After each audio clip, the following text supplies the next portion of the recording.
Assalamu алейкум достор. Абдылдабек Алымбек Татка уулу тууралуу бүгүн кызыктуу тарыхый маалыматтарды айтып өтөбүз. Анда эмесе каналда жаңы болсоңуз каналга катталыңыз жана лайк, комментарий калтырыңыз. Сиздердин оюңуздар, пикириңиздер биз үчүн өтө маанилүү жана кызык. Абдылдабек Алымбек Татка уулу туулган жылы белгисиз. Болжол менен 1833-1837 жылдар аралыгы деп айтылат. Алайлык кыргыздардын чыгаан төбөлдөрүнүн бири. Айтылуу Алымбек Татка менен Курманжан Татканын тоң уулу. Кокондук таткалардын бири катары таанымал. Ош вилаятынын акими. Кокон хандыгынын падышалык Орусиядан эгемендиги үчүн баатырдык менен күрөшкөн. Кыскача өмүр таржымалы. Абдылбек Алымбек Татка уулу кыргыздардын Баргы уруусунан чыккан. Ал айтылуу Алайлык Алымбек Татка менен анын жубайы Курманжан Татканын тоң уулу. Курманжан Татка Абдылбектен башка 4 жүрпө төрөгөн. Кокон ханын тарабынан 1865 жылы Ош шаарына жана аймагына аким кызматына дайындалган. 1875 жылга чейин абдан көп жерди ээлеп турган. Отор Орусиянын баскынчыл саясатына жана ага багынып турган Кокон хандыгына каршы элдик көтөрүлүшкө 1876 жылы январда катышкан. Пулат ханды Молдо Исак Асан уулун колдоп чыккан.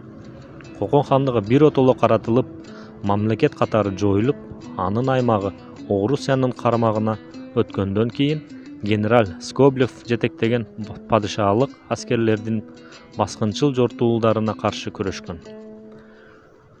Абдылбек жазган каты. Улуу урматтуу Скоблев төрөгө. Тынчтык жөнүндөгү сиздин катыңызды алып, биз ыраазы болдук.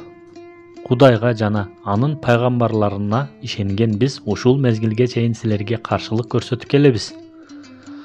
Бул иш сиз тараптан шартты бузган үчүн жасалып олтурат. Мисалы, жарым паша Насыриддинге Кокон хандыгын берип койгону менен аны алдап кайра Сибирге жөнөтүп жиберди. Ал эми сиз генерал Скоблев так ошондой эле жол менен Абдырахман Автобачы жана бир нече биздин бийлерди кошуп Коконго олтургузамын деп куруу убада менен шартташып, анан аларды колго түшүрүп, алгандан кийин кайра Сибирге жөнөттүңүз. Мына ушулардын баары биз үчүн коркунучтуу жана ишенбөөчүлүктү туудурууда. Ошондуктан исламды туткан бир нече адам силерге каттуу каршылык көрсөтүүгө бел байлаганбыз. Сиз өзүңүздүн чоң жана жеңилбес армияңыз менен сыймыктансаңыз, а биз төмөнкү адамдар Кудайга сыйынуу менен гана шүгүрчүлүк кылабыз.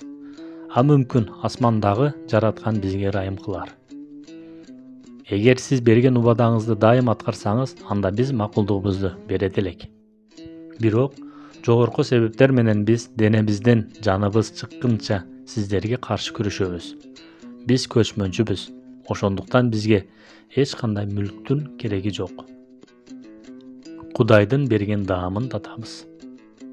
Токмоктон баштап сиз кыргыздарды, кыпчактарды, сарттарды убадаңызды аткаруу менен багындырып келе жатасыз. Ал эми Коконду алгандан кийин сиз таптакыр өзгөрдүңүз. Ошондуктан ушул толкундоолор чыгууда. Эгер бир сөзүңүзгө турсаңыз, бул болмок эмес. Эгер сиз тынчтыкты каалап, убадаңызды аткарсаңыз, анда бул ишти Шабдан баатырга тапшырыңыз. Биз ошого макулдугубузду беребиз. Шабдан кандай деп ойлосо, ошондой деп чечсин. Жынында ал өз ишиңиз. Анан дагы бир нерсе, эгер Шабданды Ош уездине калтырсаңыз, анда ал бул жерде тынчтыкты орнотоор эле деп ойлоймун. Скоблев жетектеген падышачылык аскерлердин баскынчылык жортуулдарына каршы күрөшүп, согуштан кийин кошуну менен Ооганстанга ооп кеткен.